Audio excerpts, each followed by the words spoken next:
recorded live in Jacksonville, Florida. This is Trivia Warfare. More than just a pub quiz, Trivia Warfare is your gateway to a worldwide trivia community. Join your hosts, Jonathan.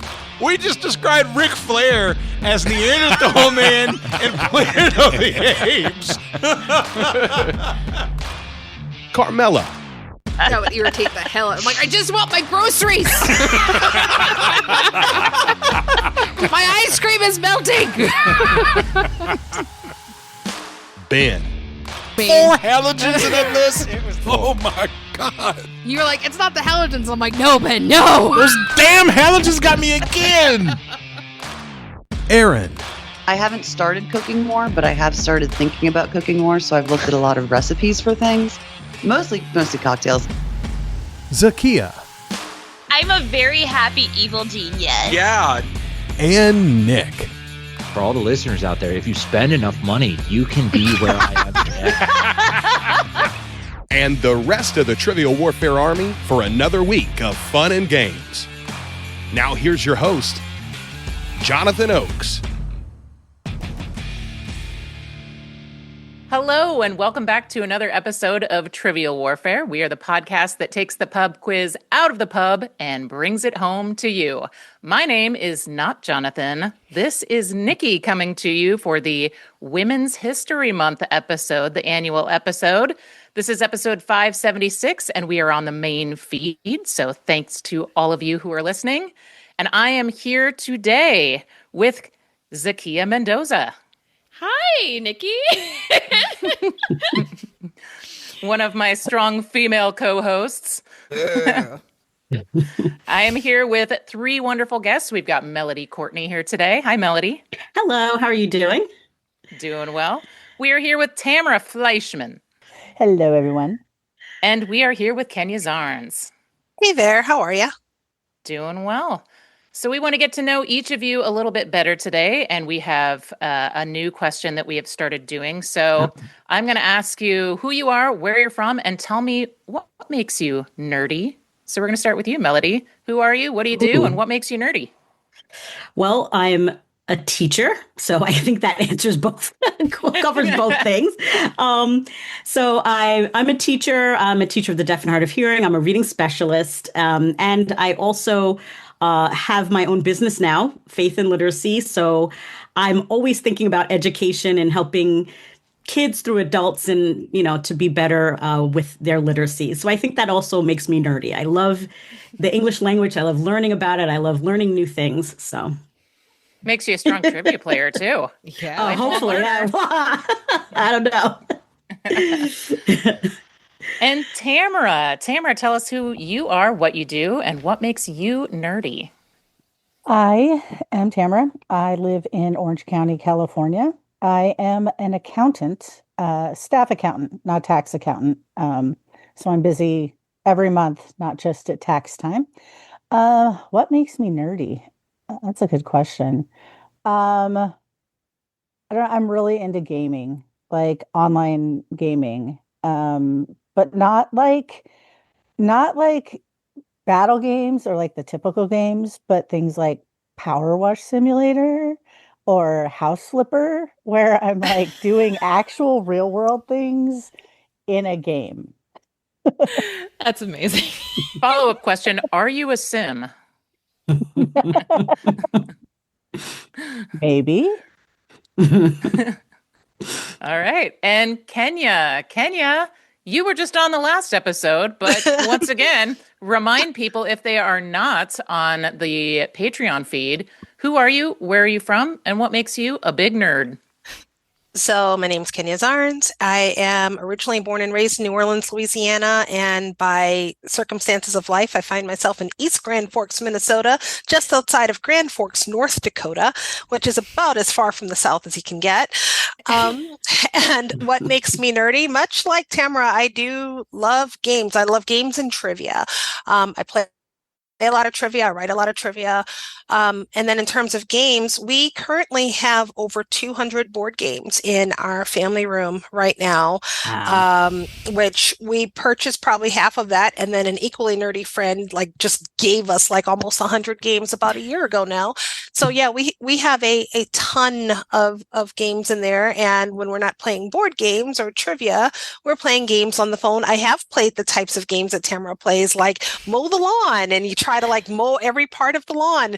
I've done things like that, but also New York Times games, just various silly apps. I'm always either playing something or answering trivia questions. So yeah, just big fat nerd. Well, wonderful. I am so glad that all of you guys are here. I am very pumped for a women's only game. This is going to be great. So we're going to get it started right now with Warm It Up, Chris. It's time to warm it up on Trivial Warfare today. And there's only one person who can warm it up for the TWA, and that's Chris. And sometimes Jonathan. And I am actually warming it up today. Today's Warm It Up, Chris, I am going to give you the actress who played the titular role of a TV show and the years that it aired. You are going to tell me what the TV show is. And each show, as a reminder, titular character, it's going to have a character's name in the title. So, for example, if I said Sarah Michelle Gellar, 1997 to 2003, you would say? Buffy the Vampire Slayer. You guys got it. All right. I just did random order. So, Tamara, we are going to start with you. Candace Bergen from 1988 to 2018. Murphy Brown. That is correct. Melody, you get Kristen Bell, 2004 to 2019. Did you mean 2014 to 2019? Oh. No. Yes. It's 2004. You're right. But okay. Wow. Yeah, no. I'm sure I've heard of it, but I don't think I've watched it. Can anyone help her out? I can. Yeah. This is Veronica Mars. Oh, okay. I've heard right. It didn't go continuously from 2004 to 2019. It was 2004 to 2006. Years passed, and they did a fourth season many, many years later. Yeah. I was getting that information off IMDb, so I did not realize that there was a gap, but thanks for the flavor. Zahkia, you are next, and we're going way back. You get Sally Field from 1965 to 1966. Oh, it's not Norma Ray. Was she the Flying Nun? She was, but this should have a name in the title. I mean, she was the titular character there, but all of these will have a character's name in the title. It was Sally Field? Mm-hmm. Oh, no. I don't know. Anyone else got it? It's Gidget. Oh, it is Gidget. That's right. I have heard of Gidget. Yeah, I've heard of that. Yes. That was a very old one, and it was only on for a year, so. Yeah. Wow. Nice All right, Kenya. Yeah. Kenya, over to you, and you get America Ferrera from 2006 to 2010. Ugly Betty. That is correct. Tamara, you get Brandy Norwood from 1996 to 2001. Moesha. Yeah. Oh, E to the Melody, you get Mayim Bialik from 1990 to 1995. okay. Thank you. Something. Blossom. Blossom, you got it. Zahkia, you get Melissa Joan Hart from 1991 to 1994. Pay very close attention to those dates. This has to be Clarissa Explains It All. That is correct. Oh. Kenya, you get Ellie Kemper from 2015 to 2019. Unbreakable Kimmy Schmidt. That is correct. Nice work. Great show. Tamara, you get Callista Flockhart from 1997 to 2002. Ally McBeal. Correct. Dancing Baby, throwing it way back. Melody. Oh, this is throwing it way back. You get Barbara Eden from 1965 to 1970. I've actually heard this. I Dream of Jeannie. You got it. Zahkia, Carrie Russell from 1998 to 2002. This is the show with the controversial haircut. I believe this is Felicity. You are correct. I watched a lot of that show. I think one of my brothers had a bit of a crush on Felicity, so we watched a lot of that. That makes sense. Kenya, you get Rachel Brosnahan from 2017 to 2023. I have no idea who that person is. 2017 to 2023. I have no idea who that is, so I'm just going to say like iZombie. iZombie is incorrect. Can anyone help her? This is the marvelous Mrs. Maisel. That is correct. Never saw that show. Heard it's good. Yeah, it is. It's good. Tamara, you get Valerie Harper from 1974 to 1978. Oh. Is that Rhoda? Nice. Yeah, I thought that was one of the harder ones. Good work. Wow. Little spin-off action. Yep. Melody, you get Miley Cyrus from 2006 to 2011. Hannah Montana, my kid's favorite. You got it. Surprisingly, like there were a lot of Disney shows that had title female characters. Mm-hmm. So Zahkia, Lucy Lawless from 1995 to 2001. This used to be my hype show. I used to watch it before work to get me like psyched up to go. Xena, Warrior Princess. That is correct. And thank you for that full title.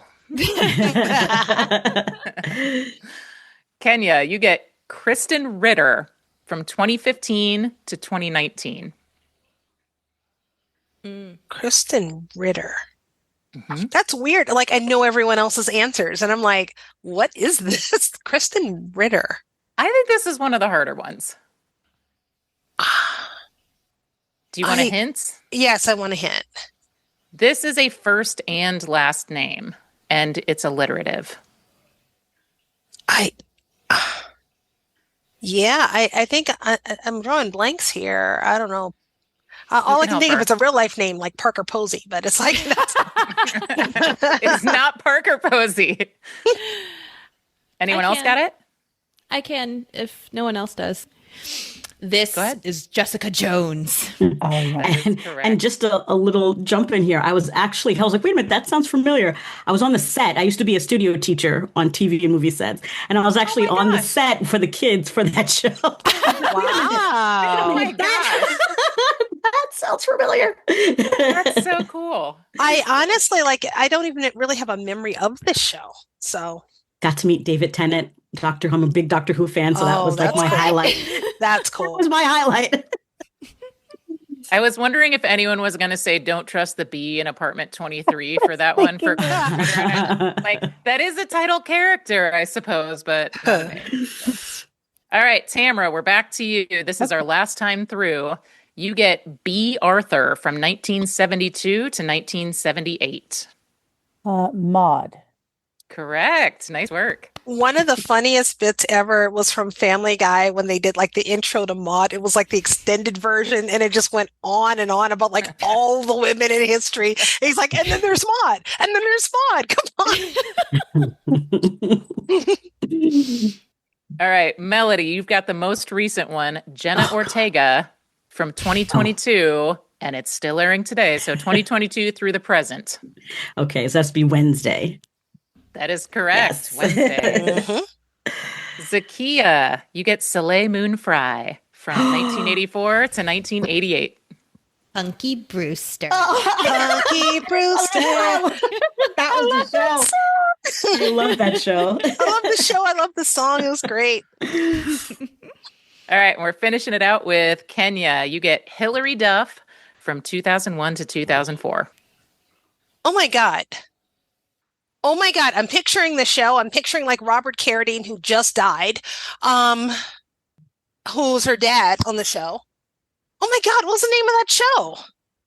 Yeah, that's the question. That's what I was saying. Yeah, I know. I am so not warmed up because I'm just like, I can picture the show and it's a first and a last name. It's Yeah, that's correct. and she had a brother and a mom and a dad and oh my God. Do you want help? Lizzie McGuire. You got it. It's like, it's so weird when all the details hit you. It's like, yeah, your brain's like, yeah, it's that one with all this and this and this. I'm not giving you the name. No. You guys did really well on that. I'm going to just throw some out and you guys just yell them out if you know it. Okay. Sure. Okay. So we already did Melissa Joan Hart 91 to 94, but this is Melissa Joan Hart 96 to 03. Sabrina the Teenage Witch. Yeah. You got it. Kiernan Shipka from 2018 to 2020. Is this the chilling adventures of Sabrina? Nice. Yeah, Oh, wow. Huh. Julia Louis-Dreyfus, 2006 to 2010. Veep. Oh, no, like Oh, the no. adventure, the old new adventures of Adventures of Christine or Old something. Right. The New Adventures of Old Christine. Okay. You got it. Gina Rodriguez, 2014 to 2019. Jane the Virgin. Right, yeah. Yep. Leah Thompson from 95 to 99. Oh, that's what was that show called? Caroline in the City? Yeah, that's it. That's it. That is it. Wow. Right. Wow. Kirstie Alley from 97 to 2000. Veronica's Closet. You got it. Oh, okay. Wow. And you've got like a certain era like just nailed there. This is the last one. Miranda Cosgrove from 07 to 2012. iCarly? That's it. Oh, Nice. wow. Very strong at this. Mm-hmm. Are we warm? Are we toasty? We're getting there. Yeah.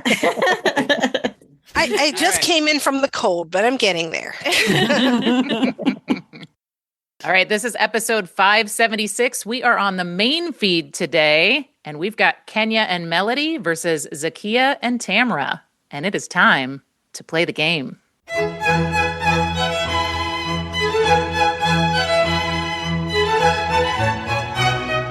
Hello, everyone. This is Carmela inviting you to the game. It is 6 rounds of trivia goodness. Each round has 3 questions, and each correct answer will get you 10 points. And in the middle, we'll take a pause for the cause, which, by the way, what does that even mean, pause for the cause? Ben, Jonathan, who wrote this? We're not pausing. The game is continuing. Anyway, we have a midpoint. It's worth 20 points. It could be juicy points, it could be regular points, whatever your preference. And then after the 6th round, you can risk it all in a series of themed questions that we call the Gauntlet. It's just that easy. So let's get started. Wham. Round 1, question 1 comes to us from PJ Reed, who was one of many women who sent in questions today. So we're going to have a lot of TWA women today. So thank you, women, for sending in those questions. Also, a couple of supportive male questions. So thank you for those too. But here we go. Thank you, PJ. And your category is Better Than Bogey. Your question is, who was the last wife of Henry VIII, who was the first woman in England to publish an original English language work under her own name? Her book, Prayers or Meditations, was published in June 1545. With 2 husbands before Henry VIII and 1 after his death, she was the most married English queen. Can you repeat the category name? The category is Better Than Bogey. Tammy, good to lock? Yes. We're locked in. So they're locked in? Are we okay to talk? Yep, you can talk it out. Go ahead. Okay. Talk it out. So that was right. I was trying to remember the order. And I know Because Catherine there Aragon was were- the first one. He had 6 wives, and Right. the main thing I remembered was divorced, beheaded, died, divorced, beheaded, survived. And Right. Jane Grey was the one who died because that was the one he loved because he gave her That was the because most, she gave right. him a son. Mhm. And so it's like I knew the first 2 were Catherine and then Anne, and then I knew there were 3 Catherines and 2 Annes. And so and I want to say the order of the last 3 was either Anne, Catherine, Catherine, or Catherine and Catherine. But in any case, that last Catherine, I'm pretty sure was Catherine Parr. Parr, right? Yes. So because there was Catherine Howard. I think that when you said somebody, I think it was Catherine Howard and then Catherine Parr. Yes. And I think Anne was the German, right, that he thought was ugly and divorced. Mm-hmm. And I think it was Catherine Howard and then Catherine Parr. So I think you're right. I just like before we lock in, I think Catherine of Aragon, I think was the first. It was the first. That's why I said on the right. She was the first. Catherine of Aragon was the first. I'm just trying to make sure between Catherine Parr and Catherine Howard that we're getting the last name, right? Yeah. I feel like I want to stick with the first thing I said, which was Parr. Yeah, we can go with Parr. All right. We're locking in with Catherine Parr. Okay. Locking in with Parr. And what did you guys come up with? Hey, Tamara. Yeah. In golf, what's better than bogey? Par. Oh, the clue. We totally forgot about that. That's for a repeat on it too, and then just threw it out the window. Right. That's right. See, I don't even know that's true. I don't play golf, but I did.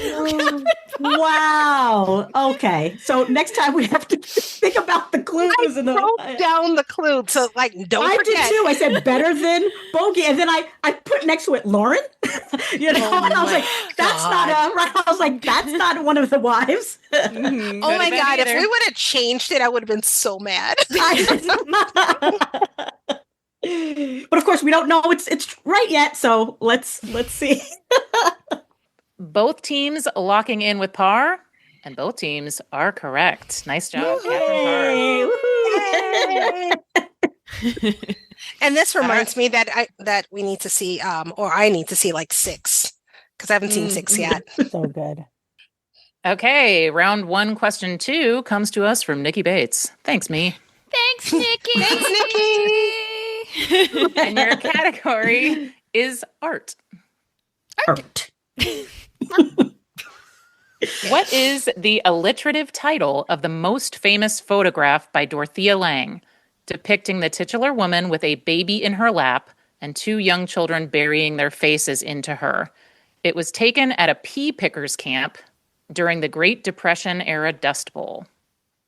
We can lock in. Oh goodness. That's okay. All right, Tamara. Oh.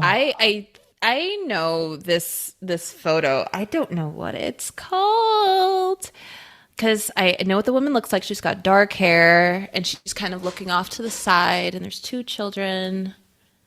Yeah, I'm familiar with the photo, and I know I've heard the name. My mind is going to 2 very strange places. One is Mother's Milk, and I don't think she's nursing in that photo. And the other thing is Widow's Wail, but that's the name of the sword from Game of Thrones. Oh no. Something with mothers kind of does make sense. And she looks worried, really pensive in the photo. Worried woman? Woman's worry. Possibly. The word worry did a flitter in my head, but that does not mean anything. A woman's worry kind of. Woman's work? What's going there in my head too? I don't hate that. I mean, it's at a camp or works for me. And shout out to Kate Bush and Maxwell. Put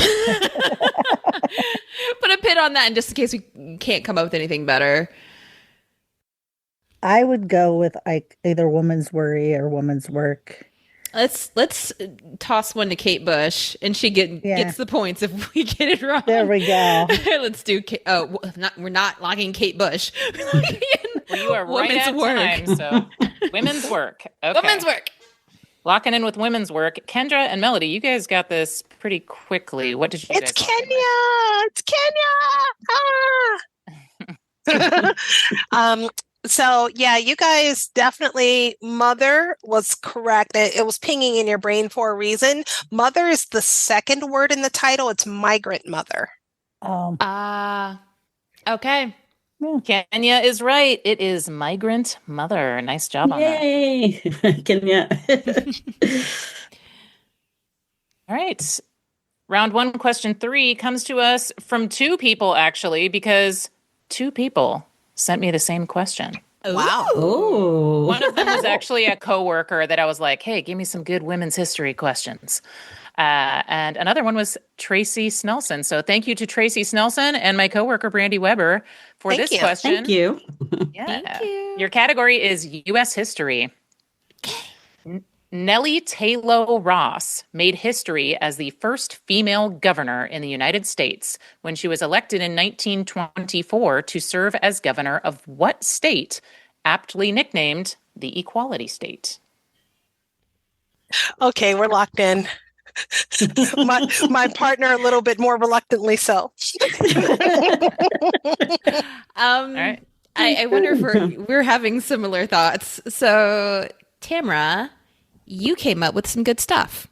Yeah, the first state that came to mind was Wyoming for me. And it came pretty quickly. And I always think about the fact that I'm like, Wyoming, seriously? But then I remember that Wyoming then was a very different place than Wyoming now, in terms of a lot of things. So that is my gut reaction. And I'm pretty sure on that one. Yeah, I feel good. I feel good about Wyoming as an answer because they were the first state, I think, on a state level to give women the right to vote. My only caveat about it is like the equality state. And I thought maybe this is West Virginia because of their history of like splitting from Virginia for like slavery reasons, and they were big on equality. Both of them don't seem like likely answers now. But I do feel like with Wyoming, it feels like it's more likely that they would have a female governor if women were allowed to vote there first on a state level. Yeah, and that's ringing a bell that both of those were the same state for me. Okay. So groovy. I am cool with Wyoming. All right, so we'll lock in with Wyoming. Mm-hmm. Kenya and Melody, what did you guys lock in with? We were split. So if I start and then you can tell why. So I know that wasn't Wyoming as a state, but Wyoming as a territory that gave the women the right to vote first in like 1869. Absolutely. But it was Missouri that I thought that Nellie Ross was the first governor. I always thought that was weird because it didn't match where the first territory was. So I was saying Missouri, but Kenya? So I disagreed for several reasons. For one, I believe that I've heard that the first female governor was from Missouri. In addition, I knew that the first female congressional representative was from Missouri. I believe that was Jeanette Rankin. And on top of that, I believe that the motto for the state of Wyoming is the equality state. And that is very recent in my history. Like I've heard it like in the last couple of weeks or so. So I fought for Wyoming. I'm like, I've got thunder. This is Wyoming. Okay. And she was like, okay. I was like, I'm 100% it's Wyoming. I was like, but I'm 100% it's Missouri. Oh no. And I finally said, I say, quote from the chat, I've got thunder on this. If I'm wrong, I owe you a Coke. Okay. All right. Well, here's your answer with a little flavor. Nellie Taylor Ross made history by becoming the first female governor in the United States following the unexpected death of her husband, Governor William Bradford Ross, in 1924.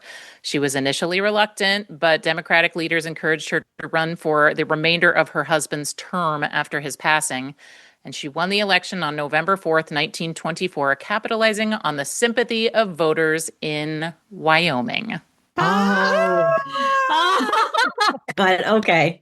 Wow. Thank you. So was she from Missouri? Is that? Oh, I have no idea. Oh, okay. Because I was thinking, or I saw somewhere it was Missouri. You're probably being informed by some sort of a She trivia was born nugget. in St. Joseph, Missouri. That's what it is. Oh, That's what it is. Oh, okay. Thank you. Educated as a kindergarten teacher and taught for a brief time in Omaha, Nebraska. Wow. She Just was all connected over. Yeah. Right? Thank you, partner. Absolutely. We've got each other's back. Yes. I love that you had the Missouri fact. All right. After round 1, Kenya and Melody have 30 points. Zahkia and Tamara have 20. Moving on to round 2. And this question comes to us. Question 1 in round 2 comes to us from Holly Medina. So thank you, Holly. Holly. Thank you, Holly. Your category is computer science. After earning a PhD in both mathematics and mathematical physics and being commissioned into the U.S. Navy Reserve, this woman was the first to devise the theory of machine-independent programming languages. Her compiler advanced computer science by leaps and bounds by converting English terms into machine code. Oh, yeah, we're locked in, and I was just saying I should have freaking Sherlocked that. Yeah. It could have gone a couple ways, but yeah. Mm-hmm. Like before you even start reading the question, I knew what it was. Oh my God. So Tamara, this lady, I'm pretty sure has like a whole conference named after her, and that there was like a dust up recently. Like, these guys were going to this conference to get like connected with jobs, and like, no, this is for the ladies. And I can, like, the name, I've written a question about this in the past, and the name is escaping me. Oh no. Yeah, this is not ringing any bells for me. I want to say Dorothy, not Dorothy M. That is not helping. Mott, nope. Mott, nope. Oh gosh. This is driving me crazy. I'm pretty sure this is the lady. Oh. I can confirm for you, it is the lady. It is the lady. It is the lady. Oh my God. We can't answer the lady. Lowe? Am I thinking Juliet Lowe, the Girl Scout person? Oh, I feel like it's a one-syllable last name. I'm trying to like replay those conversations that I heard in my head. Like, at this conference, and that this lady, like, they were trying to sneak in. And you're like, oh. I was thinking Mott, Lowe. That is, oh my goodness. I don't know. Which one sounds better to you, Tamara? I would go with Lowe. Okay. That sounds reasonable. Okay, we're going in with Lowe. All right. Getting low. All right. Get low. Low. Get low.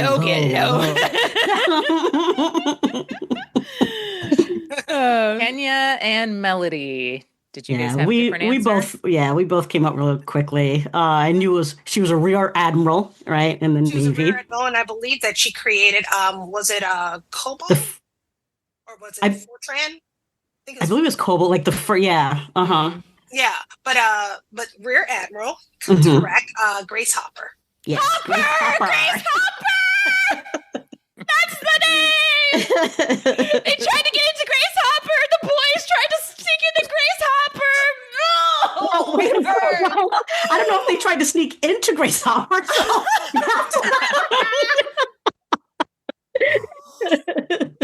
That's how they were saying it in the video clips I was watching. Oh, really? They didn't even call it the conference. They just said her first and last name. They tried to sneak into Grace. Oh, wow. You kept saying like sounds, so something in your brain was trying to get there. Right. But you're like, one syllable. Like, yes, okay, stick with one syllable. Don't go to two syllables. Hopper!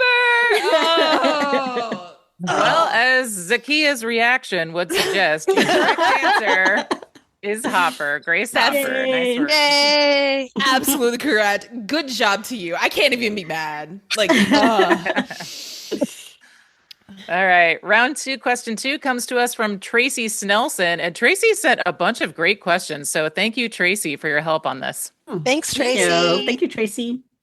Your category is Indiglo Girls. At the onset of World War I, factories across the United States employed women to paint details onto what common accessories using paint made from radium dust created to glow in the dark. Women's smaller hands were considered well suited to the exacting work, but in order to shape the small brushes used, the women were instructed to use their mouths. Yeah, we're locked in.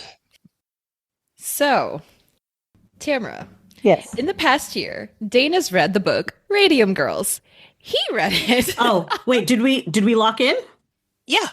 But it won't. Yeah. Oh, okay. You guys can talk it out. Oh, okay. Yeah, okay. yeah, we're good. Gotcha. We're good. I saw it. Okay, I was like, sorry about that. No, you're all good. So Dane read the book Radium Girls, and when he was finishing reading the book, he made a post-it of things that he disliked. One was this city in Illinois. Another was insurance companies. Another was dentists. One was the patriarchy. He just went through a whole list. But I'm trying to remember if watches was on that list because I think that they were trying because they said they used women and children because of the small hands to paint the small details. And I think it might have been the tick marks on a watch. That was what first came to mind for me too, was watches. So. I'm reading Kenya's color commentary. And this in a city in Illinois, and I don't remember which one it was because I didn't read the book. But yeah, if watches sounds good to you, does it Yeah, that was what instantly came into my mind as well. So I am good with that. I'm trying to remember, was it watches or a watch company? Was it Rolex, Timex? Yeah, sure. We can go with. So we'll lock with watches? Sure, let's lock in with watches. All right, Zahkia and Tamara locked in with watches. Melody and Kenya. Same thing. Same thing. Yeah, we knew immediately. They're talking about the Radium Girls, right? And yeah, they were encouraged to dip the paintbrush on their smooth it out with their lips so that they could get the details just right, which of course a lot of them wound up with disintegrating jaws and stuff. It was awful. Really awful what happened to them. So, but yeah, watch. Yeah, both teams saying watches, and both teams are correct. It is a horrific part of history. The women were nicknamed ghost girls because their hair, skin, and clothing would literally glow. And after they started to get sick and die from radiation poisoning, they fought for decades. They fought those companies involved to recognize that radium was not safe, and that contributed to the formation of OSHA. Yeah, it's one of those where it helped, forward, but it did very little to help them at the time. Yeah. Yep. Wow. Okay. And I still want to know what this very specific city in Illinois is so that I can go there and just, leave a flaming bag of poop at City Hall or something. So, Kenya, I'm pretty sure I took a picture of the Post-it note. So during the break, I'm going to go look and see if I can find it. If not, Dana's here. I'll ask him. All right, moving on to round 2, question 3. Your category is women's history. Hey. Okay. That's us. Any Sherlocks? Yeah, no. Yeah, no. In what major U.S. city is the National Women's History Museum located? Fittingly, the city's name is also a woman's name. Don't mind me. I'm just clowning in the chat. Okay. If you're good, we'll lock in. Yeah, we're locked in. Okay, you guys can talk it out. All right, Tam. All right. So we both independently texted each other Charlotte. I mean, at least we agreed on that. I just started trying to think of, cities with women's names. Yeah. And like there's saying major US city. So it's not going to be like a deep cut. So this is not going to be like Santa Fe. Like Fe is a name, but it's not, I wouldn't call Santa Fe a major US city, though I love Santa Fe. And I don't think it's going to be like a modern female name, or I don't know. I'm joking around like Phoenix, right? Because like, right. But, and Phoenix is a major city, but Kenya in the chat. Kenya's making this so difficult. Distracting us. I see your tactics. But Charlotte is a major city. It is a lady's name. And it's not going to be like, I'm just going. You guys are just about at time. Do you just want to shoot for Charlotte? Let's just go with Charlotte. We both at least thought of it. Yeah. Simultaneously. Let's go with Charlotte. All right. All right. Tamara and Zahkia locked in with Charlotte, Kenya, and Melody. Yes, we also said Charlotte, and then we threw out some other names. I know Kenya had said, "Oh wait, there's Helena," and then after the fact, I was like, "Wait, there's Elizabeth, New Jersey." Yeah, Helena, Montana, and Elizabeth, New Jersey. So, but yeah, but Charlotte seemed more likely. Yeah. Both teams locking in with Charlotte, and the correct answer is Charlotte. Yay! Excellent. Nice job, guys. I love how you both were so reluctant. You're like, Charlotte? Maybe? Just based on the woman's name? I don't know. And my antisocial cat that is somewhere out there is named Charlotte. I might grab her at the break. We'll see. All right. So at the end of round 2, Kenya and Melody have 60 points. Zahkia and Tamara have 40 points. Round 3, question 1. Your category is anthropology. What nickname, taken from a Beatles song, was given to AL-288-1, a 3.2 million year old hominid fossil discovered in Ethiopia in 1974? Yeah. Want to lock that? Yep. All right, we're locked. Okay. Yeah, so I was busy writing like, wait, what's some Beatles songs with, some women's names and stuff. But yeah, that makes sense what you said. Yeah, I feel like as soon as I saw or heard the question, immediately Lucy popped into my head, like Lucy in the Sky with Diamonds. Right, yeah. And it sounded familiar. It sounds familiar. So yeah, we locked in with Lucy. Okay, Zahkia and Tamara. While you were reading the question, was like, I'm pretty sure that's Lucy. Texted it over to Zahkia. So we locked with Lucy. Yeah, by the category, I thought like maybe this is Margaret Mead, but no. I was wondering if anyone was going to ask me to spell anthropology, like the store. Or... Nice. The candles. No, both teams locking in with Lucy, and again, both teams are correct. Doing very well. Yay. Good job, guys. Woo! Round 3, question 2, brought to us by PJ Reed. Thank you, PJ. Thank you, PJ. Your category is shopping a sport? U.S. Paralympian Oksana Masters is a woman for all seasons. Before competing in this winter's games, she had earned medals at Summer Paralympic Games in cycling and rowing and in Winter Games in cross-country skiing. She also medaled in what other winter event, which combines skiing with target shooting? Want to lock? Yeah. We're locked. Oh, okay. So they're locked. So I've heard of this, but I'm trying to remember. Yeah, all I typed just now was skiing plus target shooting equals something that is, I meant to say that is shopping. Oh, oh, right. Right. Is shopping a sport? Oh, and I've heard of this. I'm just trying to think of. So now we're going to focus this time on the clue in the title. We're not going to forget it. So I is mean, shopping you've got in shopping, you've got bags, you've got carts, you've got let's see, conveyor belts, you've got registers. Let's see, purses. What else is involved in shopping? The problem is that I am so bad on sports, especially Olympic sports. I'm terrible. And skiing and shooting. And shooting.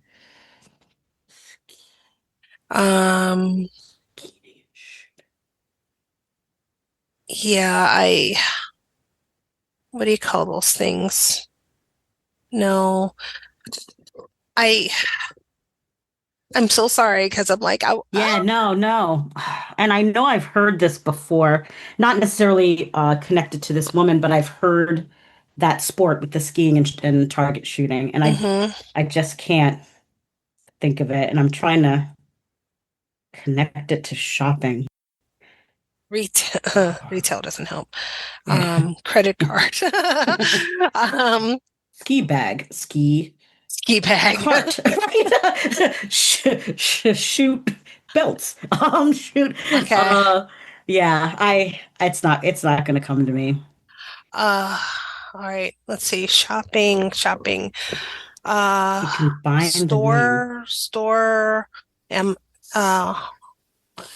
Skeet shooting.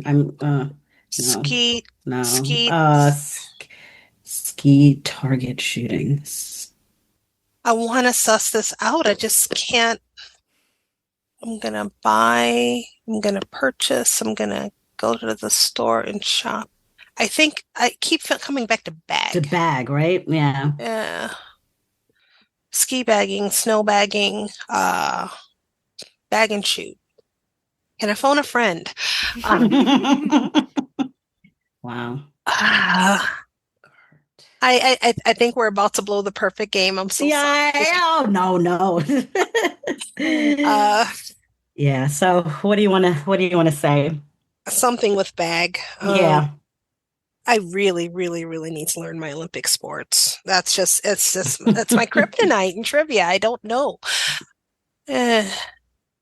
Bagalicious. Bagaroni. Say bagaroni. And I am gonna need an answer. Okay. Shop, drop, set them up. Drop and bag. Yeah, that's about the best we've got. Yeah, okay. What is your answer? I don't know. You say something cromulent, Melody. Yeah, we said shop, drop, and bag. Drop and bag. I love it. Zahkia and Tamara, what did you guys have? I don't know if I'm going to recover from Kenya taking that DMX song and making it an Olympic sport. Tamara, you were able to suss out the category. Do you want to explain it? Oh. Well, Zahkia knew the answer immediately. I also did. I just couldn't text as fast. But the answer, which goes with the shopping, is biathlon. Oh my gosh. we went with biathlon. Wow. Yeah. Durr. All right, so your locked-in answers are shop, drop, and bag, and biathlon. So, your correct answer is biathlon. Nikki. Yeah. I'm looking at you, and you know why I'm looking at you. Yes, I do. And I thought you might have that reaction. Kenya was just, so a little peek behind the curtain. We are recording this episode on the same day that we recorded 575, I believe was that number. And there was a similar question. Not identical. Didn't need to throw it out, but you'll know it when you hear it. Oh, no. And that being said, there wasn't enough overlapping information to where I'm like, oh, I should have just remembered this. Right. But I was poker facing it. Yeah. And you did good. You did good. Well, Kenya, to make you feel better, I found the picture of Dane's Post-it note. The city in Illinois that we all have a vendetta against is Ottawa. Ottawa, Illinois. I've never heard of Ottawa, so okay, cool. Yes. I have no problem if I'm passing through there, leaving a flaming bag of poop on their city hall steps. But if that ever happens, I will deny that I was ever there. You just ride for the radium, girls. That's all you All right, round 3, question 3 comes to us from a listener in Ottawa, Illinois. No. I'm just kidding. It's PJ Reed. Thank you, PJ. Thank you, PJ. Thank you. Your category is girls in science. Science! Thank you. Most scientists rejected the idea that complex diseases could have a genetic component until around 1990. That's when American geneticist Mary Claire King, after years of studying familial trends, isolated a gene she called BRCA1, which signaled an increased risk of what? Okay. You just look at it again, the question. Yes, we're locked in. Okay, Kenya and Melody, you guys can talk it out. Oh, I've heard of this. I'm just trying to remember, trying to associate it with what disease. Could it be like breast cancer? Ooh, okay. That actually sounds familiar. And it's studying familiar trends. Familiar trends, yeah. So So we're looking at things that, diseases that are inherited. Right. And I do know that, and no, I'm not saying anything definitive. I'm just spitballing. But, right. But I do know that there's been an increase lately in testing women for the genetic proclivity to have breast cancer, especially if their mothers or, and that is hitting. Yeah. Just trying to think of other, I'm just listing things. Okay. So MS, there's MS and which that's also a family. There's sickle cell too. Sickle cell, right? That's what I was trying to think of. And what about lupus? Lupus is another one. Trying to see if that name, I can picture the person, because I'm thinking, okay, if she's a Black person, then maybe we're leaning more toward the sickle cell or the lupus or something. But breast cancer though does, because I've heard of the BRCA gene. It's one of those things where I don't think I'm going to be able to move mentally off of that, because given that it's a disease that primarily affects women, not exclusive to, but primarily affects women. And given the nature of the show. Right. And it says which signaled an increased risk of. And there is the early testing and stuff. And when you said breast cancer, that kind of triggered, oh, wait, that does sound familiar. Yeah. So yeah. I think it's definitely. Oh, and then, maybe BRCA is breast cancer. It could be. Right. BRCA, breast cancer. Yeah. Yeah. Right. Yeah. And that's why. Yeah. And that's why it's signaled. Okay. Yeah. It's breast cancer. Breast cancer. Locked in. It's breast cancer. Yeah. Okay. We spent too much time on that. I was like, wait a minute. We way overthought that. Yeah. We way overthought that one. All right, Kenya and Melody, BRCA. locking in with breast cancer. Zahkia and Tamara, what was your conversation like? Well, she said breast cancer, and my phone corrected that to beet cancer, which is also a valid message. Yes, beet cancer. But my mom actually had breast cancer. I think it was about 10 years ago now. She's been cancer-free for several years. Good. Awesome. But this is one of the tests that they gave her. And since she came back negative, I didn't have to go get it. So we went with breast cancer. That is a great story to go along with this. Yes. Yeah, both teams locking in with breast cancer, and both teams are correct. The answer is breast cancer, and Mary Claire King just celebrated her 80th birthday in February of this year. So, wow. Nice. Thank you, Mary Claire King. Thank you. All right, after round 3, Kenya and Melody still retain their lead with 80 points to Zahkia and Tamara's 70. No. That brings us to the midpoint question. Okay. I am going to give you the names of 5 female Olympians, and I want you to give me their sport. Didn't I just say how I did? Okay, we can do this. You really brought this on yourself. All right, here are those names, and I will also post them in the chat. Svetlana Korkina, Alyssa Liu, Valentina Vasali, Sha'Carri Richardson, and Dara Torres. How specific do you need? Not specific. Okay. Right, yeah. Nikki wrote this question. She's very sporty, as we all know.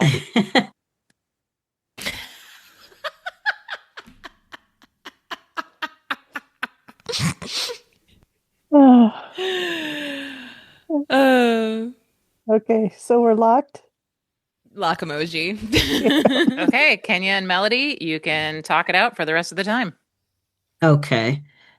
Yeah, so we just kind of we're guessing, except for a couple of them that we knew. So for the first one, I'm sorry, I'm pronouncing these wrong. Svetlana Korkina, and I'm not sure I'm saying it right either. So okay, so Svetlana, we guessed gymnastics. Alyssa, we said Alyssa Liu, right? We said figure skating, ice skating. Valentina, we were going for gymnastics as well. We knew Richardson was track and field or running. Mm-hmm. And then Dara, we said maybe skiing. Do you want to go with that one? Yeah, as I said in the chat, I'm out of brain cells. So. Yeah. Yeah. So in that order, with the names that you listed, we have gymnastics, figure skating, gymnastics, track and field or running, and skiing. Okay. Okay, we'll lock that in. Zahkia and Tamara, what did you guys lock in with for your sports? Well, we had the giggle fits because we typed our answers out at the same time, not realizing we didn't have to do that. But Tamara? Yeah, so I was sure that of a couple of these. We were pretty sure that Svetlana Korkina was a gymnast, so gymnastics. We knew Alyssa Liu is figure skating. Valentina Vasali, we threw out a couple of options. My first thought was skiing because I know Italy just had a really good games with skiing, so that's what we went with for her. Sha'Carri Richardson, we knew was track. And Dara Torres, I'm almost positive is a swimmer. So that's what we went with. Okay, a lot in common there. So let's go through them. Svetlana Korkina is, in fact, gymnastics. Alyssa Liu, I cannot get enough of her. She just looks like she's having fun out there. She is a figure skater. You were correct. I don't understand how the pressure does not get to her. She's just like, oh, cool, I won a gold medal. This is fun. Oh, wait, is she the one who has like the blonde and black hair? Yeah. Yes. I have seen her. Yeah, she looks so happy. She is a delight. And I read some story where she had retired and then she came back and was like, hey, if I'm going to get back into the sport, I need more control over what I'm wearing, over my diet, over the music that I skate to. And I need my dad to chill and butt out a little bit so I can have more control over how much I'm practicing and everything. And then she won gold. Mm-hmm. Nice. She knew what she needed. Yep. Mm-hmm. We're going to skip ahead. Sha'Carri Richardson. You guys both knew that. She's fun to watch. This is track and field. Dara Torres, you are right. This is swimming. So Zahkia and Tamara got that one. And then Valentina Vasali, that one stumped you both. It wasn't gymnastics. It wasn't skiing, though you are right that she is from Italy. She is a 16-time world champion fencer. I think it's 6 gold medals. Let me double check that. Wow. Yeah, 6 Olympic gold medals and a 16-time world champion in foil. So, wow. Pretty impressive. A name to know for sure. So at the end of your midpoint, Kenya and Melody have 92 points. Zahkia and Tamara have 86. Very close game. Wow. Round 4, question 1 comes to us from Sekou Benson. Thank you, Sekou. Thank you, Sekou. Supporter of women. And your category is U.S. presidents. Just a reminder, Sherlocks are still out there. I don't think anyone's Sherlocked yet. Despite providing lukewarm support for the amendment, who was president when the 19th Amendment giving women the right to vote was ratified as part of the Constitution? All right, we're locked in. All right, Tamara. I think this is Woodrow Wilson.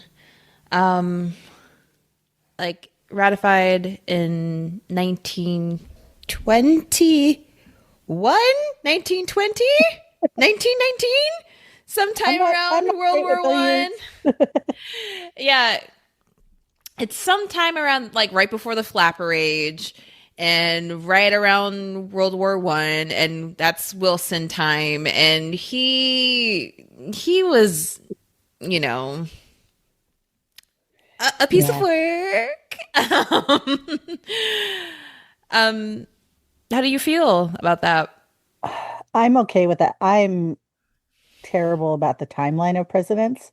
I can name them all in order, but telling you when they were president, not so great. Yeah. So he was definitely around that time. I am trying to remember. I watched this one movie, Iron Jawed Angels, about women's suffrage. Nikki's smiling in college. Mm-hmm. And I feel like it was Woodrow Wilson. I feel like it's Woodrow Wilson. Trying to think who was president right after that. That would be Harding. Orangey Harding. Maybe? Yeah. Yep. And he was a scandalo, but that was Teapot Dome situation. And rumor has it that his wife was running the show anyway. So I think maybe Warren G. Harding would have supported it. I don't know. I'm good to go with Wilson. All right. I don't have anything better. Let's do Woodrow Wilson or lock in. All right. Zahkia and Tamara are locked in with Wilson. Kenya and Melody, would you like to give your answer in the form of someone giving a primal scream at a volleyball? Kenya? So a little bit of presidential history. So that is kind of like my little nerd. That's one of my nerdy superpowers. I do know all the presidents and when they were in office. And Woodrow Wilson was president until 1921. Then Warren G. Harding came on the board. And yeah, he had the Teapot Dome scandal. He cheated on his wife. He had a documented kid out of wedlock who he did not acknowledge, but gave support to his mistress. But that's neither here nor there. Woodrow Wilson. Woodrow Wilson was absolutely a dank racist POS, but we're not talking about that right now. So, and he did have a stroke when he was in office. So his wife Edith ran the show the last 2 years or so of his presidency. Behind the scenes, she'd say, "Oh, I'll bring this to the president," and she was just signing stuff in the back because he couldn't do jack diddly squat. But anti-way. The women's the right to vote, that amendment was ratified in 1920, and that was during Woodrow Wilson's presidency. So our answer was Woodrow Wilson. That was peak women's history episode content. You are both correct. That is Woodrow Wilson. Wow. Woo-hoo. Oh, Round 4, question 2 comes to us. Another Tracy Snelson question. Thank you, Tracy. Thank you, Tracy. Your category is names the same. I love these. Mm-hmm. What first and last name is shared by an Emmy Award-winning actor and filmmaker who starred in Parks and Recreation and the former president of MSNBC, who was the first Black woman to ever lead a major cable news network. Locked in. So Parks and Rec is not one of the shows that I am familiar with. I did not watch Parks and Rec, but I could probably name a bunch of people that are in it. I don't think it's Adam Scott. Yeah, I don't think so. Who was the lead in Parks and Rec? Amy Poehler. That's right. Okay. And she played Leslie Knope. Yes. And Rob Lowe was in it too, I think. What is his name? Oh yeah, Nick Offerman. Like, so Yeah, I no, don't not think it's not Nick that. Offerman. And that's from that show. Well, an actor and filmmaker. Mm-hmm. But actor isn't necessarily male. That's fair. Chris Pratt wasn't on that show, was he? He was. And so was Aubrey Plaza Chris Pratt and where's Rashida Chris? Jones. I mean, we could just go for actor gender neutral and say Rashida Jones. I like that.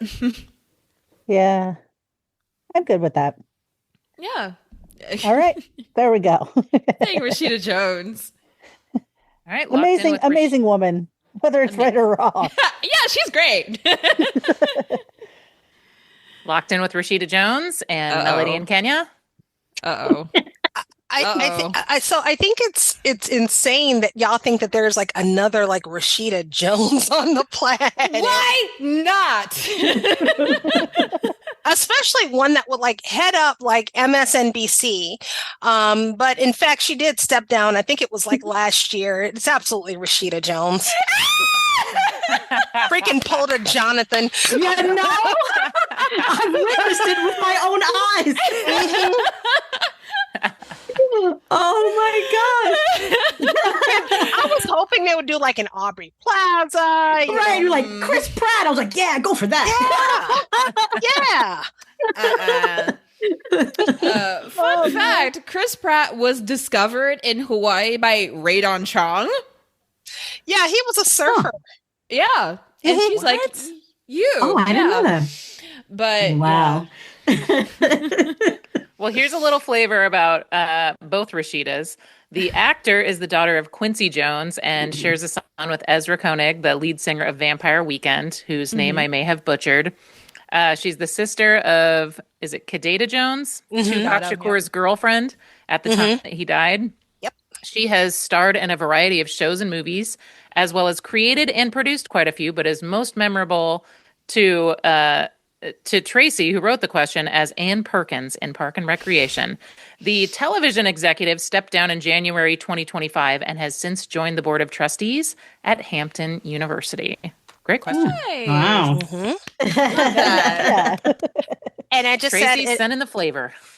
All right. Round 4, question 3. Again, Tracy Snelson, MVP for the Women's History Month episode. Thank you, Tracy. Thank you, Tracy. Your category is space. Space. The final frontier. Rubin Observatory, located on a mountaintop in Chile, and home to the largest digital camera ever built, unveiled its first images of the universe in June 2025.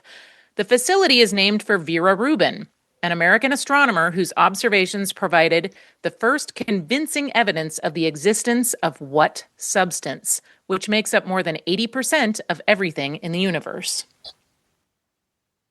And we are just about at time, so I'm going to need both teams to lock in about 15 seconds. Yikes! Melody's on mute, so I'll lock in. Okay. There we go. Sorry. That's okay. Yeah. Because I tend to talk when I'm reading the question, so I mute myself. Oh, yeah. Yeah. I do that. Talk out loud. Yeah. All right, Zahkia and Tamara, I need you guys to lock in with an answer. I got you on your last bit, Tamara. So do you want to say space dust? Sure. I All don't right. have anything better. Yeah, so I guess we should explain it a little bit more, like how we got to space dust, right? I don't know. We threw a bunch of things out there. We hung on that it was the evidence of a substance. It didn't specifically say element, so we were trying to think of something that wasn't an element, and something that wasn't super old. I don't know. Space just was just something I kind of threw out there, and we couldn't really come up with anything better. Yeah, and you say substance, I'm thinking like the movie and like what made Demi Moore into Margaret Qualley, and like allegedly, ha ha ha ha, jokey jokey, Hillary Clinton into Sabrina Carpenter. Yeah. I couldn't get anything outside of that from substance, so space dust it is. All right, locked in with Space Dust, Coast to Coast. Love it. Yeah. Kenya and Melody. That word actually crossed my mind, and I was like, I don't know. But then again, you caught on to substance, and I think we were thinking element. Yeah. Right. So we went down the element track, throwing out, some elements, and we landed on nitrogen. Just kind of like, not to overthink it, but we threw out some noble gases. I figured it had to be a gas, or something. So yeah, we landed on nitrogen. Not sure. Yeah. Well, it is about darn time that the great state of Nebraska got some points in this game. Wow. So you caught on, it is not an element. Right. It is a substance. This is dark matter. Okay.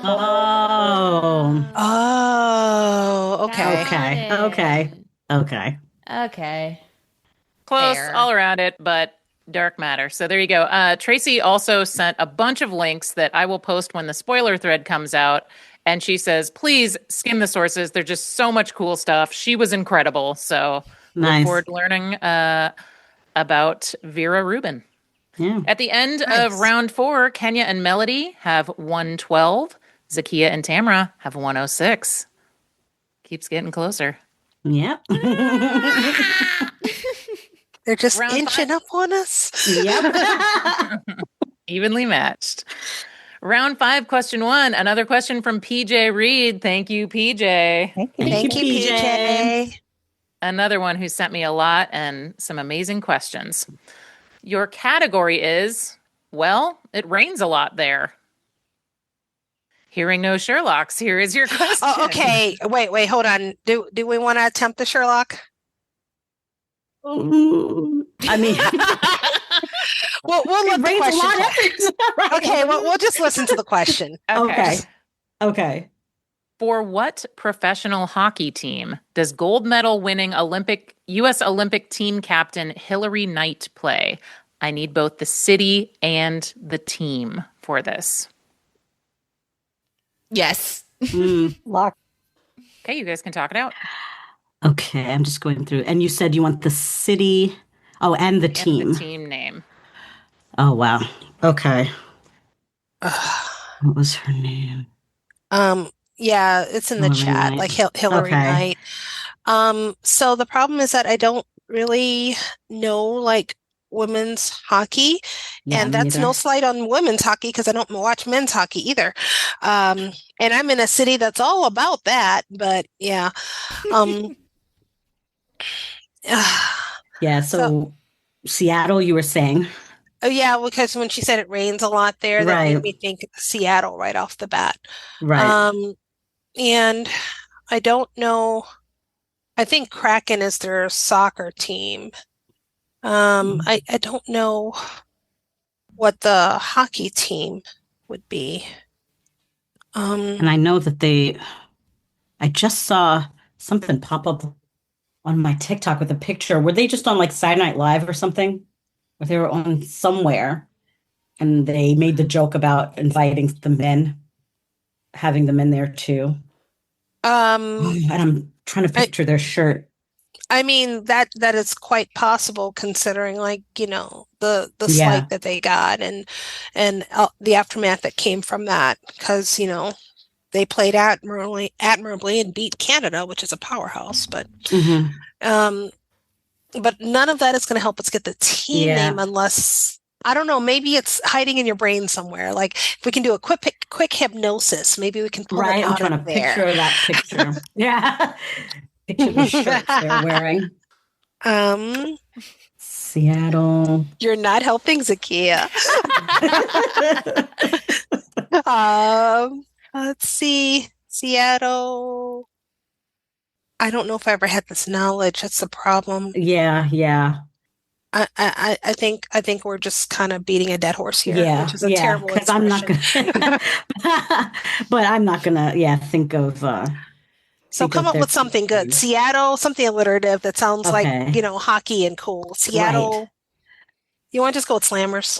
Right. I can't get that out of my head. Slammers. I was like skaters. I was like, oh, yeah. We can go Seattle Slammers. Seattle Slammers. Yeah. Also the name of their professional Pogs team. All right, locked in with Seattle Slammers. Zahkia and Tamara, you guys came up with this pretty quickly.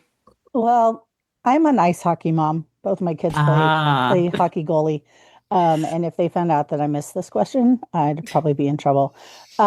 Seattle Kraken, you mentioned, that's their men's hockey team.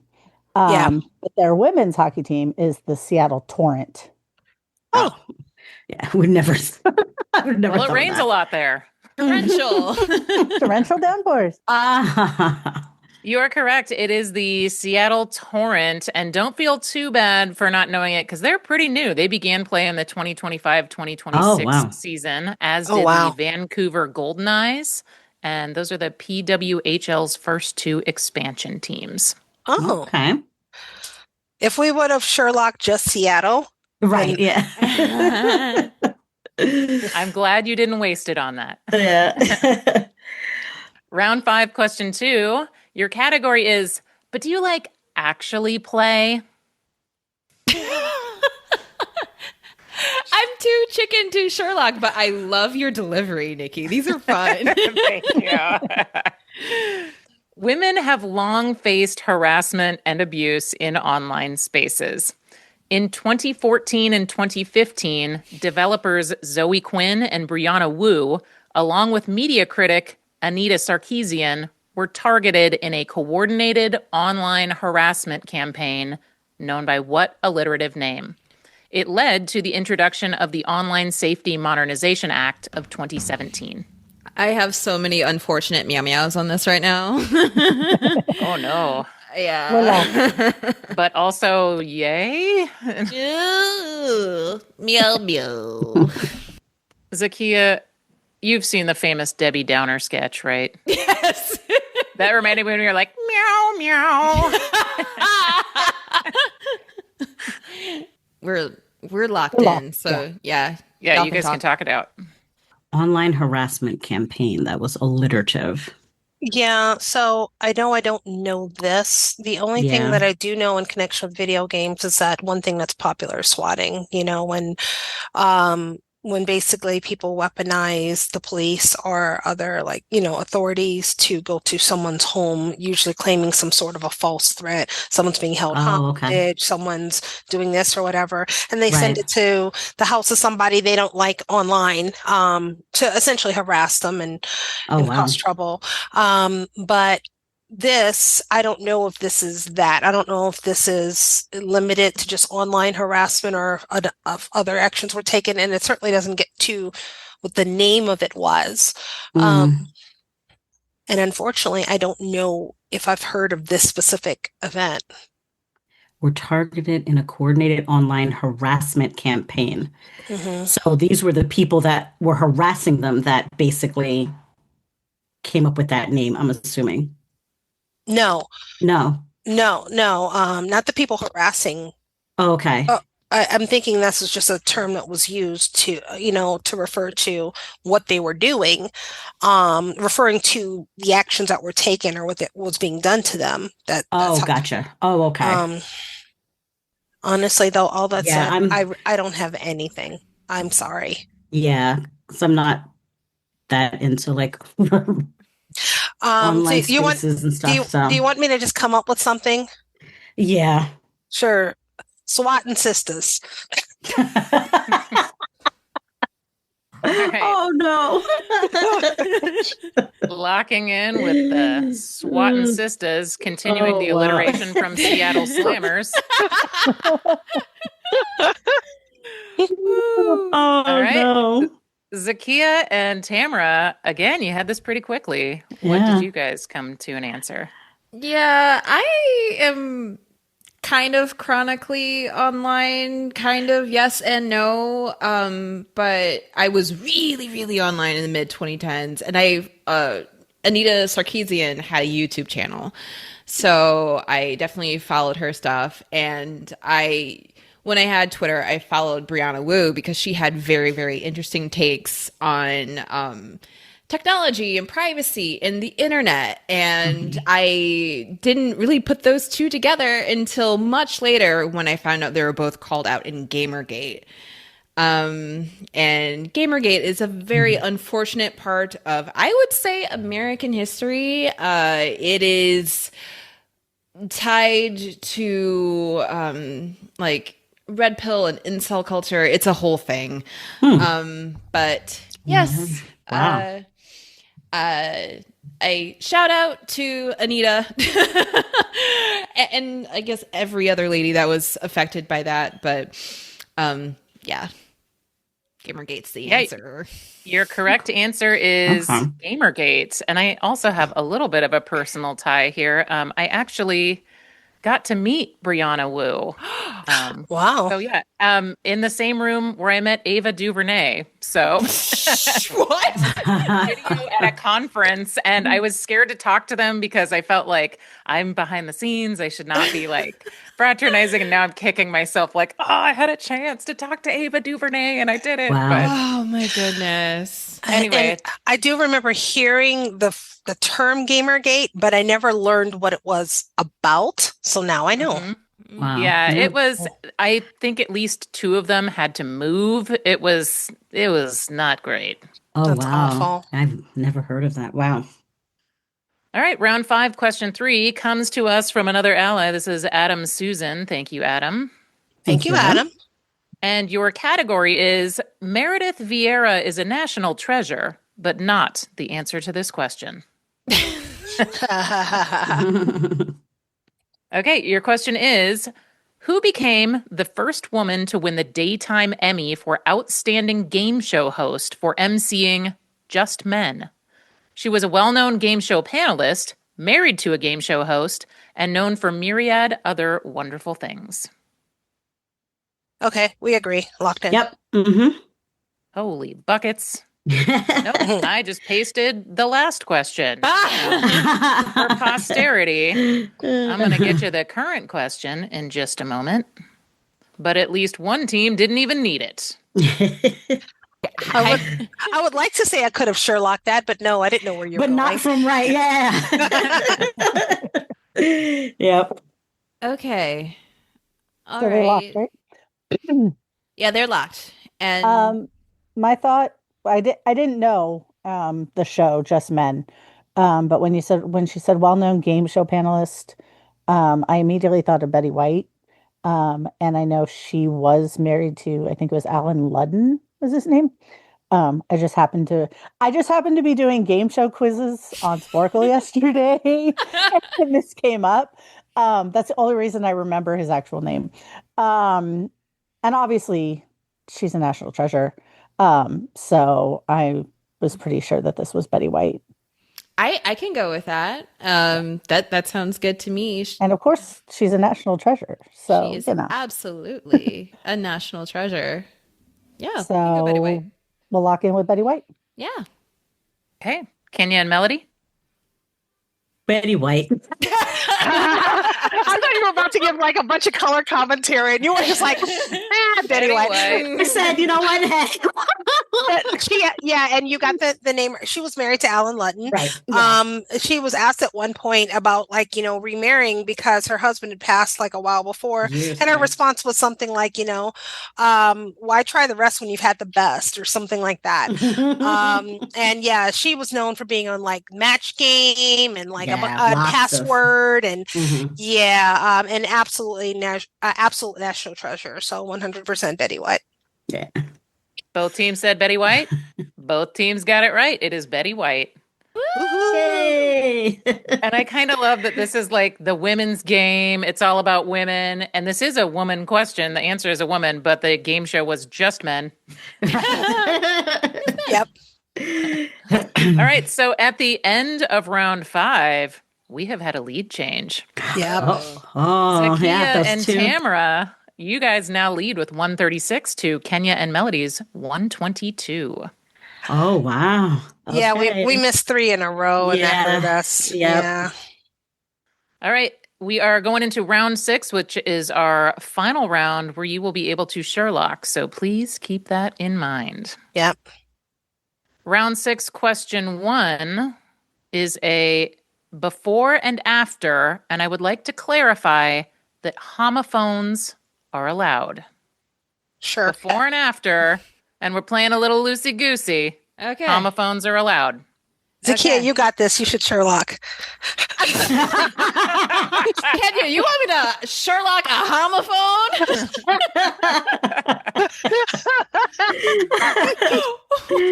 My brain is not made of dark matter. I cannot do that. Gray matter up there, right? Yeah. All right, here we go. Your before and after is, what structure, once the tallest in the world and a defining landmark of Paris, was named for the first African-American woman to host a nationally televised U.S. public affairs program? She co-hosted the PBS NewsHour with Judy Woodruff and moderated vice presidential debates. We're locked in. Key and Tamara, you can talk it out. Gwen Eiffel Tower. I think Gwen is her first name. Yeah, Gwen Eiffel. Yeah. And then Eiffel Tower. So yeah, I'm good with Gwen Eiffel Tower. Let's do Gwen Eiffel Tower.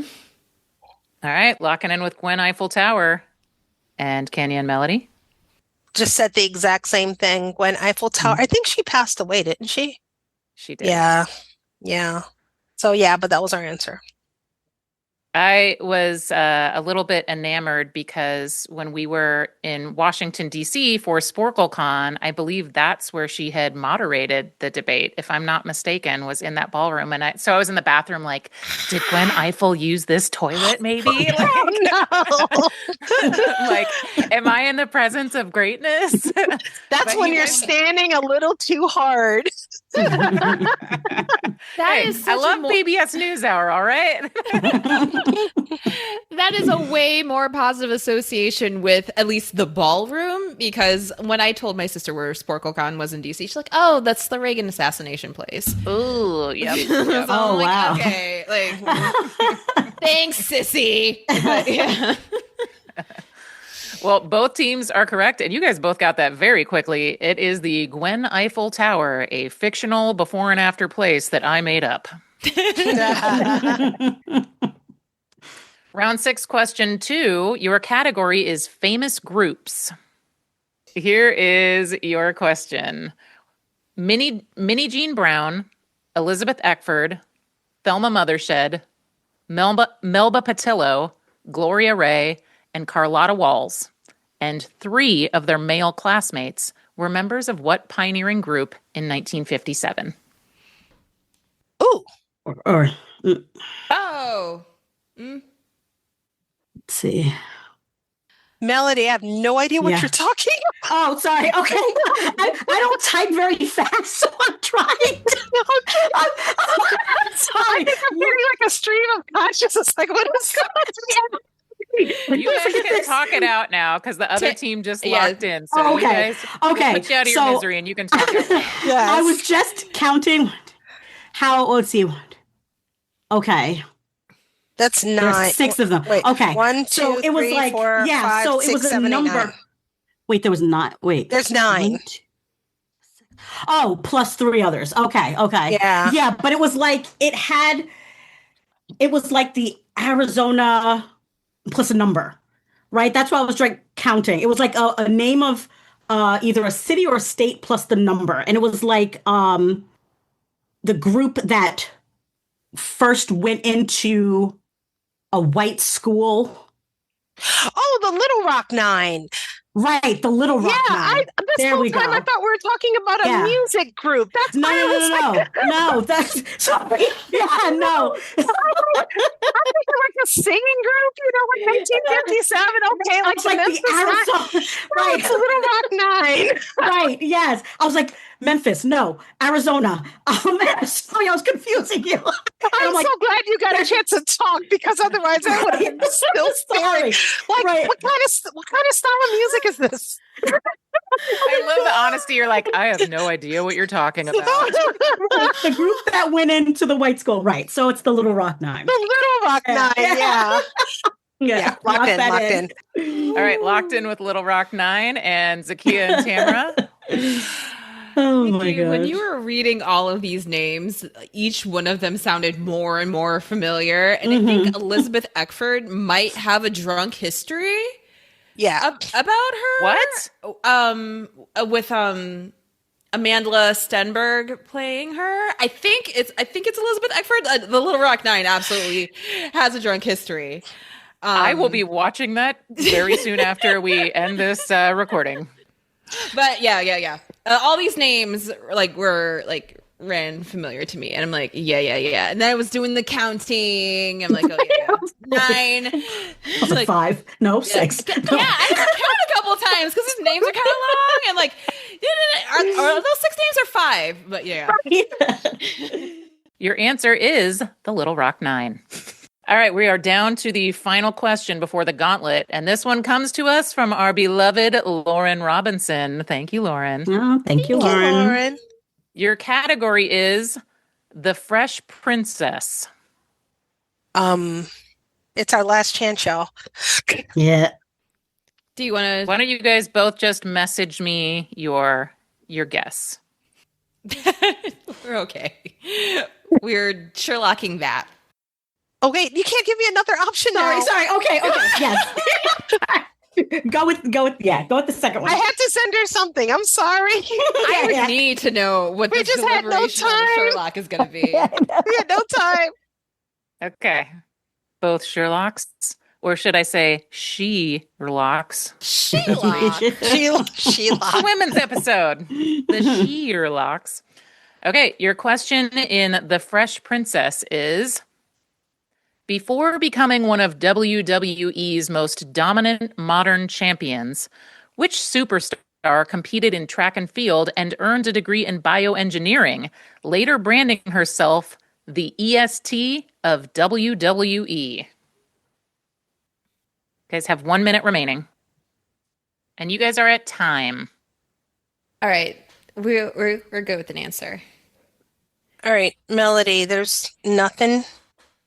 No. A lot of things pop up on my TikTok, and maybe this might be the person because she had the belts in her hand and, walking around the ring. Is that a real name, or was that a throwaway guess? Right, that was right, that name. Instead of Lucky Johnson, I said Lucy Lucky Johnson. Oh. So that was not a real person. Okay. Right. Yeah, we got to give something. Yeah. Yeah, I as I said, I haven't watched wrestling since I was a kid, and it was the WWF, and it was like Junkyard Dog and Andre the Giant. Yeah. So I have no clue. Based on the clue, I'll just say like the real, like the realist or the real, because it's the est of, right? The EST, yeah, that's all of yeah. All right. Okay. So the real? The real. Okay. Kenya and Melody locked in with the real. Tamara and Zahkia?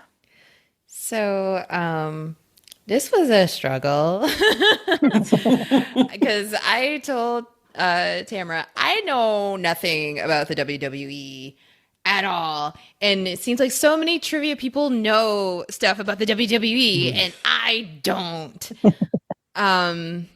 So my first thought, and like weekly, was China. And Tamara's like, maybe not. That doesn't feel right. And I'm like, I agree. That doesn't feel right.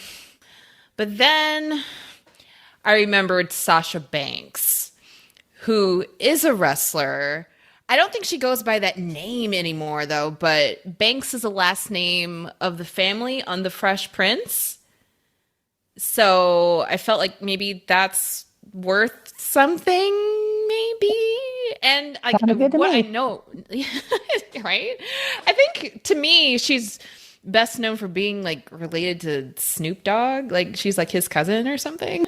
So she could be the long lost Banks sister. So he decided to chance it on Sasha Banks. Okay.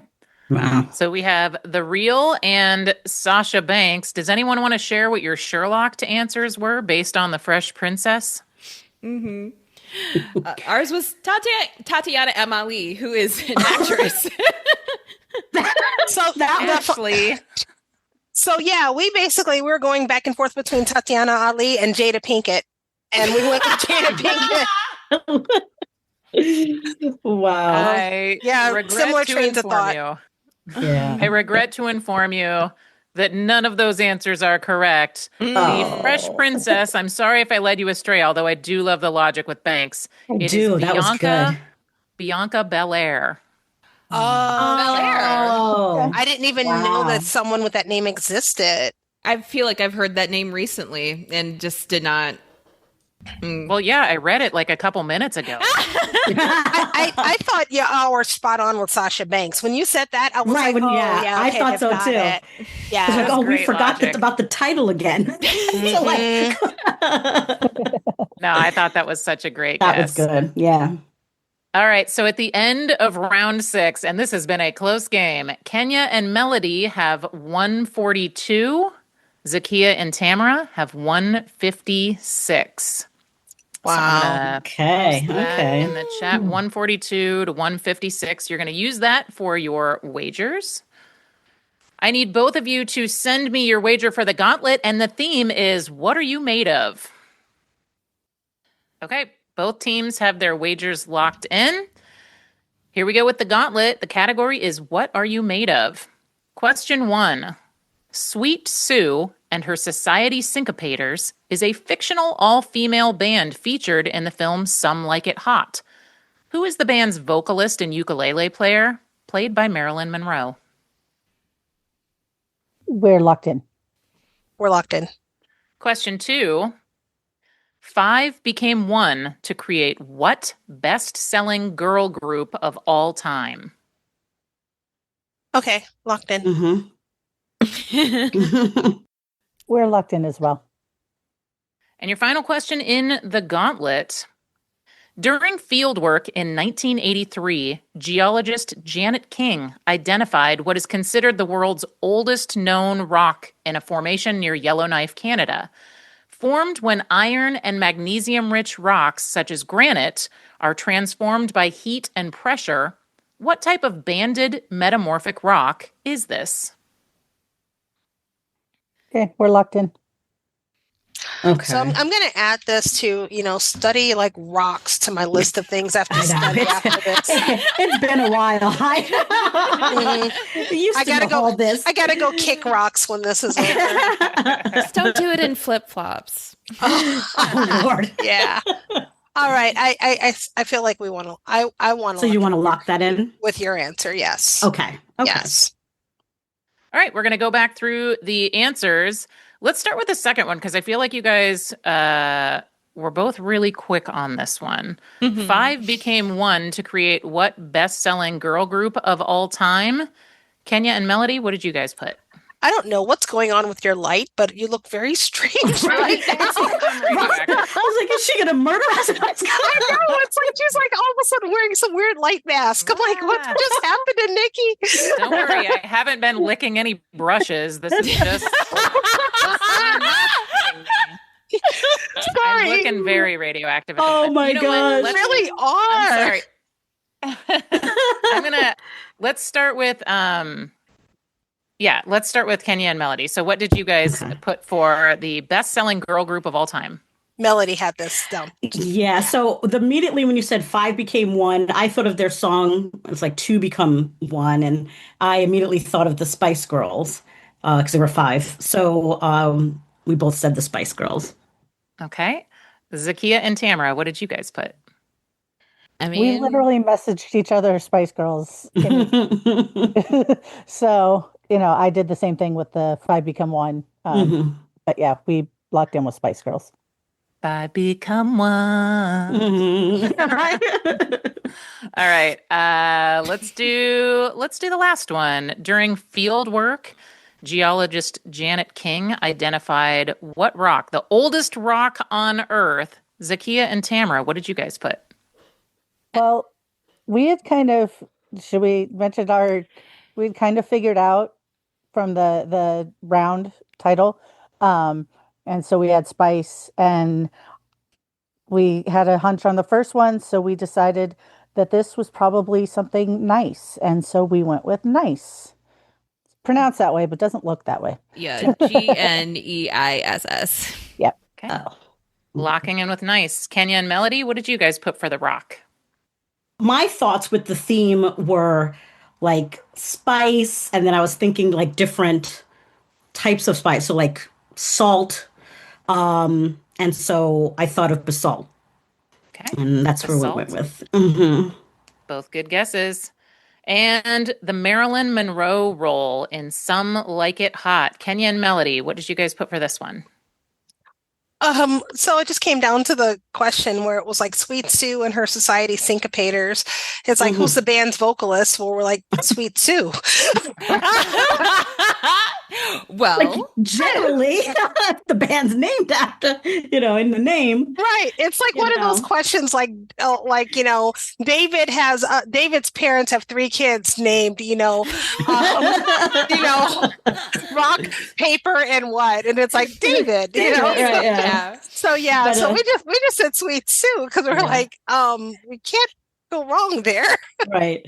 But then you thought of like when we caught on to the theme, it might be like, what is it? Sugar instead of sweet. So because that's sweet. So like Sue Sugar. I put that after the fact. But it was after, yeah. Mm-hmm. Okay. And Zahkia and Tamara, what did you guys put for that one? The Marilyn Monroe role. So, Nikki, when you said the gauntlet thing, I immediately put the sugar, spice, and everything nice. What am I made of? I was like, shut up, Zahkia. You don't know everything. Immediately. Oh, and then wow. Like, Sweet Sue, I mean, like, that could be sugar anything. So I just making up things. I think that sugar pop darling, I'm making up things. Sugar chai honey crunch. I said sugar something. I think I threw in honeysuckle, but we were just could be sugar anything. And then well, maybe we just lock in with sugar because why not? Sugar pie honey crunch cracked me up. That's funny. All right, so locking in with sugar and Sweet Sue. Well, Zahkia, I believe you caught on to my theme and you did correctly Sherlock my theme based on the category. Marilyn Monroe's name in that movie is Sugar Cane Kowalski, and so sugar is correct. Oh man, we should have. Wow. Yeah. Wow. And I'm mispronouncing her last name. I said that wrong, but it's Kowalczyk, I think. Sugar Cane Kowalczyk, but sugar cane, sugar. Since cane was like this last stage name, sugar is just fine for that. You both were right on Spice Girls. And then when that rock has been around for a billion years, it's seen everything. That's the everything nice. So it is sugar, spice, and everything nice. Nice. That was good. What you're made of. So excellent. Kenya and Melody, how much did you guys wager? We made the best possible bet considering how this turned out. And we bet goose egg, champions bet cereal. Exactly. Oh my God. And Zahkia and Tamara, you thought you knew what the gauntlet was. Did you wager something big? We both did not feel super confident after that last round. And I, in my mind, was like, well, if we bet 0 and they get them all right and they bet something and beat us, I don't feel so bad because they won. So we decided to go ahead and bet 0. So all of that was for nothing. Yeah, absolutely. Good job, Nikki. Wow, but wow, that Hope was the a great listeners game. enjoyed it. That was a lot of fun. Yeah, That was so close the whole way, It too. was. You guys did awesome. I love that we Oh. had like a lead switch. And yeah. And honestly, I don't mind losing with 142 points. That's not bad. Yes. Very good. Yeah. So I didn't say it, but with a final score of 156 to 142, Zahkia and Tamara are the winners of the game. Nice work. So at the end of the show, we like to give everyone a chance to give shout outs. And Tamara, since you are on the winning team, go ahead and give your shout out. Oh man, I always think of something before and then I forget. I think my shout out today is just to practice kindness. We never know what is going on in someone's life, and just it doesn't hurt us to be kind to people. And sometimes it can make you feel a lot better too. When you walk out of a situation having just not reacted in a negative way. So I just say, be kind to everybody, or ignore things where you can't be kind. That's kind of how I'm trying to go about things in today's world. Good rule of thumb. Can't go bad with kindness. All right, Kenya, do you have a shout out for us? So, a couple of things. So the first thing is, I'll give a shout out to my husband, Chris, because I never do. So I figure I'll do that because we realized that, this year we're going on like 5 years of marriage and it felt like we just got married yesterday. So that's a good sign. Yeah. But other than that, I want to actually kind of piggy bank on what Tamara said and, not just to be kind, because absolutely we should be nice and we should be kind and we should put more of that into the world, but also to be more active in looking out for others. And if you see something that's going down that's wrong, if you see someone actively being hurt, stand up for them. If you're in a position of power to stand up for someone who's being put down or being abused or otherwise, being treated poorly, and you're in a position of power to help. There's a lot of things that are going wrong in our world right now. And so, we, sometimes we feel like we're helpless, like, oh, we're not like some big rich, whatever, big government entity to do, big major things, but there are smaller things that are within our control, within our purview in our neighborhoods and in our towns. And so for the time that we do have the chance to stand up and we do have the chance to act to help others, we should take every opportunity we have to do so. Amen. All right, last but not least, Melody. Okay, well, as a teacher and a reading specialist, of course, I have to shout out the importance of literacy. The importance, please read to your kids. Make sure you're involved in their education. It's never too early to start. Take them to the library. There are lots of places that offer free books, have books in your home. Make sure that you know what your kids are doing in school, not just, how was your day? Be involved, and if you can, do some fun, extra little activities with them just to kind of boost up what they're doing in the classroom. So yes, literacy. And if I can mention my company, because I do have a literacy company that I started called Faith and Literacy. And so I do help kids, but I also help parents and homeschooling educators to help them know how to approach helping their kids learn to read and really build up those foundational skills. And I also make workbooks, for kids. So check out faithandliteracy.com. If you're on TikTok, I'm Faith and Literacy. Come check me out. Follow me. So thank you. That's awesome. I will check it out. Yeah. All right. So for Melody, for Kenya, for Tamara, for Zahkia, and for all the women and supporters of women in the Trivial Warfare Army, my name is Nikki. This has been Trivial Warfare, where it's not just trivia, it's war. Bye, everybody. Bye. Thanks for listening to Trivial Warfare. Be sure to check out the revamped trivialwarfare.com as your one-stop shop to submit questions, Join the community and get access to over 150 archived episodes. Warm It Up was written and performed by Matthew Stevens. This episode was edited and produced by me, Joel Sharpton. For help with your podcast, visit propodcastingservices.com.